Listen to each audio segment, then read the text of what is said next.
revolutionary time right now. And revolutionary time indicates it's a time of great change and great instability. And that's what's going on right now. We're seeing things that were acceptable as this is the way the world works, changing radically. And not necessarily for the good, we see. And so we're looking at this and asking the question, what does this mean? And what are we going through? And so it's time for us to ask who we are and what we are all about. One of the things that we see in this time is we see some extreme positions and we see some middle-of-the-road positions. And when it comes to faith, it leads us to ask the question, what is it that we believe? Who is God and who is God in our lives? Now, the extreme positions are the atheist position and the fundamentalist. The atheist position is, which basically is a fundamentalist atheist position, that there is no God, that God does not exist. And, by the way, the proof that God does not exist is God's existence is like a teapot revolving around one of the planets somewhere in the vicinity of Mars and Jupiter. We can assume there is no teapot running around, even though we have no proof of that. We can also assume that there is no God, even though we have no proof. Well, okay, that's the extreme atheist position.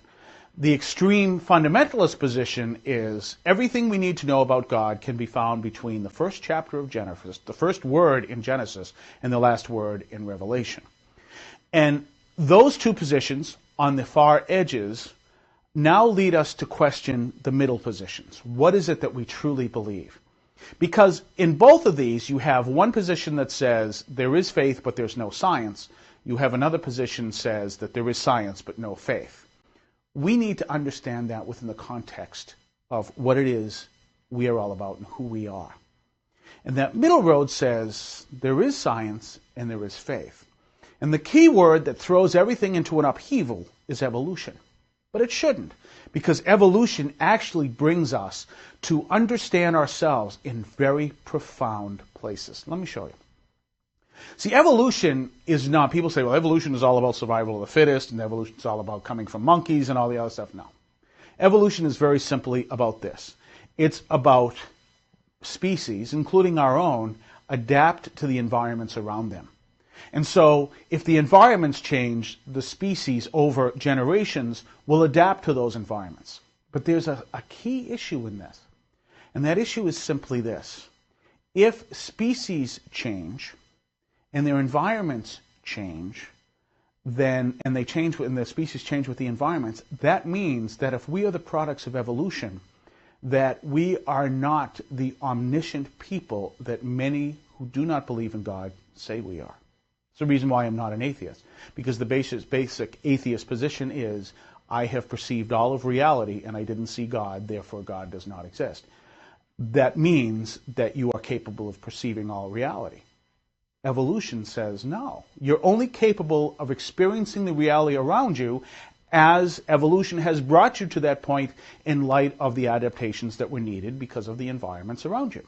That's evolution. So the whole concept, I can perceive all reality, doesn't hold water.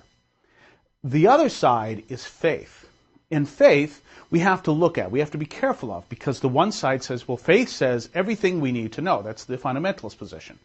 And so if it isn't between the first word in Genesis and the last word in the Apocalypse or Revelation, we don't need to know this. Well, that's not a tenable faith position. What faith is all about is pretty much the same thing I just talked to you about, evolution. And faith is all about, very simply this, that we are incapable of perceiving the entire universe, all that is in the universe, all that exists. And so faith helps us to maneuver through our existence in the context of that which is beyond our ability to comprehend. And so we see those two middle positions are two sides of the same coin, and the Catholic position is dead center between the two. So when we look at that, we see that science and faith do work together, and when we understand it within the context of evolution, it brings us to this one point, because both sides bring us to this one simple point. We understand that there are things in our universe that we do not know. Once we understand that, we can look at those words, I know that I do not know, and we have just looked at the definition of wisdom. Because that's what Socrates defined wisdom to be, to know that you do not know. And that's powerful, because once we understand that, And once we understand that there are things in our universe we don't know, then we are in the place of wisdom because a door opens up. In that door it says, there's more, come seek it.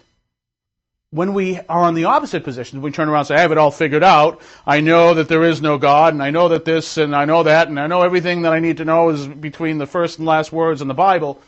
The door's shut, because you're not going to look for some more, because there's nothing more to look for. But when you understand that you know that you do not know, that door is open. And with that door open, we realize that there's more that is beyond us. And that's a powerful position. It's a very humbling position. And once we understand that position, we are open to experience that there is a great universe. And as we understand as people of faith, that God has made us as part of this universe, however He did it, and that we are part of that whole reality. Now, one of the things we need to understand is this in context with what this is all about, which is today. Today, or if you're watching this during this week, we have the celebration of the Holy Trinity, the solemnity of the Holy Trinity. Well, what is the Holy Trinity? The Holy Trinity is that God is Father, Son, and Holy Spirit, three persons in one God. What does that mean? Just what I said. Okay, but can I give you a better explanation? No. The reason why that's important is because God is beyond our ability to fully comprehend. We can understand a part of God. God is Father, Son, and Holy Spirit. We can understand God in Jesus Christ. We can understand, as Jesus says, not so much that we can see the Holy Spirit, we can see the actions of the Holy Spirit, but we can't see the Holy Spirit acting. He is like the wind. You can't see the air, but you can see the trees moving. So you can see the effects of the wind, but you can't see the wind. That's the Holy Spirit. And we see God, who is the great creator. But we also see them within the context of Father, Son, and Holy Spirit, this community of love that God is. Three persons, one God. Do we fully comprehend it? No. Why is that important? Same reason I said about evolution. We stand before something and we say it's beyond our ability to comprehend. We don't understand, and once we do that, we have the door to wisdom right in front of us, and we understand that we know that we do not know. That helps us to define who we are and to act on it. It's powerful. That's why this particular day is one of the most important days of the year, because it's a reminder to us that we need to understand that you and I are not gods. We are not omniscient. We are not ability to understand and say, to see the world and say, I've looked at all of the universe. I've seen that not only is there is no God, there is no teapot between Mars and Jupiter. No. What we can do is turn around and say, wow, we're part of something that we don't fully comprehend all of it. And that is awesome, because now we understand that we are who we are, but there is something greater.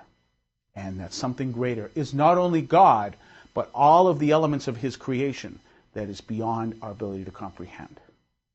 That's why today is so important, because we believe today in Father, Son, Holy Spirit. Have a good day, and God bless you.